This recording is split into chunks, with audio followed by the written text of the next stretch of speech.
అయ్యా, తిమోతికి రాస్తూ పౌలు అన్నాడు, అపాయకరమైన కాలాలు రాకపోవడం ఏంటండి, వచ్చేసినాయి.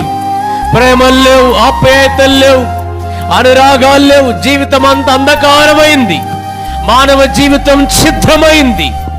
అయితే దేవుడు కోరేది ఎందుకొరకు దీర్ఘశాంతం? నీ కొరకి, మార్పు కొరకు. ఇంకేదైనా మారాలా? ఇంకేదైనా నాలో నేను మార్చుకోవాలా? ఒకవేళ నువ్వు ఇష్టపూర్వకంగా మార్చబడకపోతే బలవంతంగా దేవుడు మార్చే రోజు వస్తుంది. అనుభవంతో నేను చెప్తున్నాను. నీ గర్వం, నీ అహంకారం, నీ యొక్క అవిధేయత, నీ టాలెంటెడ్ లైఫ్, ఆత్మీయమైన ఆ ప్రౌడ్, అర్థమైందా? ఆ ప్రౌడీ లైఫ్ ఖచ్చితంగా ఎవరైనా సరే, are you god servant, are you elder, నువ్వు ఒకవేళ పెద్ద కావచ్చు, దేవుని వాక్యం ఎవరిని వదిలిపెట్టదు, నన్నే